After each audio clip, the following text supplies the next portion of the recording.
You see, if you don't have a vision of where you go, and if you don't have a goal where you go, you drift around and you never end up anywhere.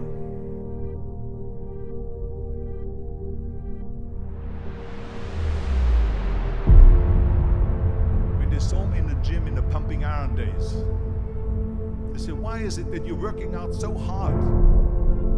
5 hours a day, 6 hours a day, and you have always a smile on your face. The others are working out just as hard as you do, and they look sour in the face. Why is that? And I told people all the time, I said, because to me, I'm shooting for a goal. In front of me is the Mr. Universe title. So every rep that I do gets me closer to accomplishing that goal, to make this goal, this vision, turn into reality. Every single set that I do, every repetition, every way that I live, I'm getting a step closer to turn this goal into reality. I felt so great knowing where I was going. I tell you, it worked. I mean, think about it. And at the end, I was just not visualizing just my exercise, but I was really lifting the trophy over my head. That's what I was thinking about. And with the age of 20, I went to London and I won the Mr. Universe contest as the youngest Mr. Universe ever. And it was because I had a goal. So let me tell you something, visualizing your goal and going after it makes it fun. You got to have a purpose no matter what you do in life. You got to have a purpose. So that's rule number one, have a vision.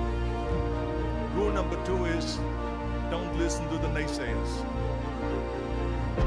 Don't listen to the naysayers. Everything I ever did, the thing that I heard out of people's mouth was, that's impossible.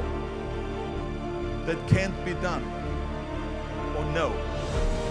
I remember when I wanted to be a bodybuilding champion, including my parents and everyone else around me, said this is impossible. Why don't you become a ski champion? That's what they do in Austria. Or bicycle champion, that was in track and field. You can't be a bodybuilding champion. That is exactly what I heard, and of course I proved to the people that it can be done. So whenever someone said to me, it can't be done, I heard it can be done.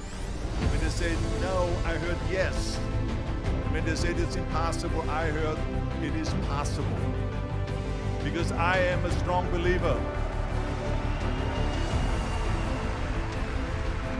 I'm a strong believer what Nelson Mandela said, that everything is always impossible until someone does it. Well, I'm going to be the one, I said to myself, I'm going to do it and I'm going to show it to them. Maybe it has never been done before. That's perfectly fine with me. But I'm going to do it. And I did not listen to the naysayers. And it drives me crazy when people say that they don't have enough time to go to the gym for 45 minutes a day and work out. Or to do something for 45 minutes to an hour a day to improve. If it is physically improved or if it is mentally improved. Imagine you read 1 hour a day about history. How much you will learn up to 365 hours in 1 year. Imagine if you will work on a business, some business that you want to develop every day for an hour. Imagine how further along you can go and get. So it drives me nuts because we have, when people say we don't have the time, we have 24 hours a day. We sleep 6 hours a day, so that gives you still 18 hours. So we have 18 hours a day. The average person works around 8 to 10 hours. So let's assume it's 10 hours, so we have 8 hours left. Then you travel around an hour a day, maybe 2 hours a day. So now you have still 6 hours left. So what do you do with these 6 hours? But you can see how much time there is available if you organize your day. So you got to work hard. I mean, let me tell you something. When I went to America, I went to college. I went and worked out 5 hours a day. and I was working on construction. Because in those days in bodybuilding, there was no money. I didn't have the money for food supplements or anything. So I had to go to work. So I worked in construction. I went to college. I worked out in the gym, and at night from 8 o'clock at night to 12 midnight, I went to acting class 4 times a week. So I did all that. There was not one single minute that I wasted. And this is why I'm standing here today.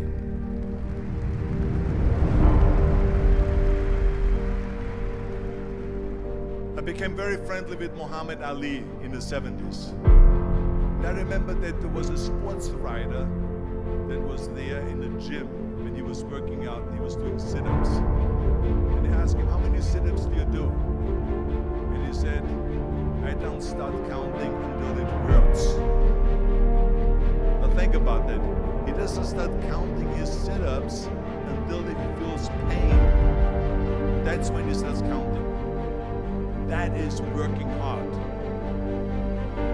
But I hate Plan B. And I tell you why. Because we have so many doubters, as I've said earlier, the no-sayers. We have so many of those people that say no, and you can't do it, that's impossible. That is okay, because we just turn off, as I said earlier, and we listen and we hear the no being a yes. You can't do it, you can't do it, and all of that. So that is possible to do that amongst all the negative people around you. But when you start doubting yourself, that's very dangerous. Because now what you're basically saying is that if my plan doesn't work,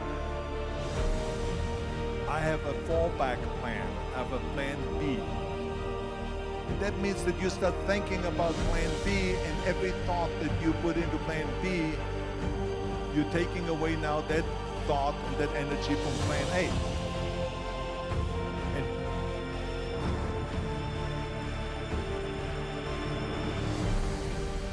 And it's very important to understand that we function better if there is no safety net, because plan B becomes a safety net. It says that if I fail, then I fall and I get picked up and I have something else there that will protect me. And that's not good, because people perform better when there's no safety net. People perform better in sports and everything else if you don't have a plan B. I'm telling you, I've never ever had a plan B. I made a full commitment that I'm gonna go and be a bodybuilding champion. I made a full commitment that I'm gonna be in America.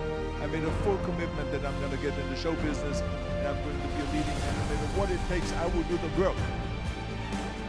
I will do the work over and over and over until I get it. The same was in politics and everything like that. So to me, it is very dangerous to have a plan B, because you're cutting yourself off from the chance of really succeeding. And the reason, one of the main reasons why people want to have a plan B is because they are worried about failing. What is if I fail, then I don't have anything else? Well, let me tell you something, don't be afraid of failing, because there's nothing wrong with failing. You have to fail in order to climb that ladder. There's no one that doesn't fail.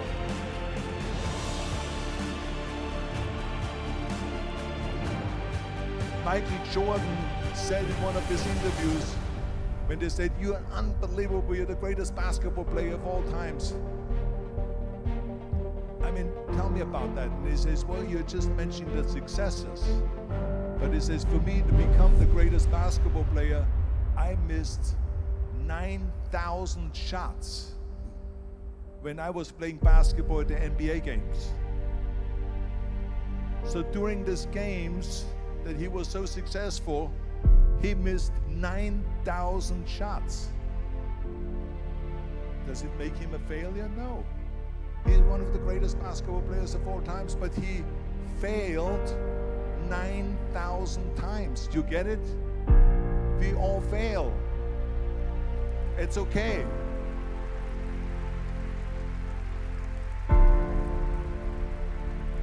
What is not okay is that when you fail, you stay down. Whoever stays down is a loser. And winners who fail and get up, fail and get up, fail and get up. You always get up. That is a winner. That is a winner. I failed in bodybuilding. I lost bodybuilding competitions. I lost powerlifting competitions. I lost weightlifting competitions. I had movies that went in the toilet that were terrible, got the worst reviews. And in politics, I remember I had many of the initiatives on the ballot, and we lost. The approval rating in California went down to 28%. And then it went back up again, and they won again the governorship. Hey, we all lose. We all have losses. This is okay. And this is why I say don't be worried about losing, because when you're afraid of losing, then you get frozen. You get stiff. You're not relaxed. You got to be, in order to perform well in anything, if it's in boxing or if it is on your job or with your thinking, is only happening when you relax. So relax. It's okay to fail. Let's just go all out and give it everything that you got. That's what it is all about. So don't be afraid to fail.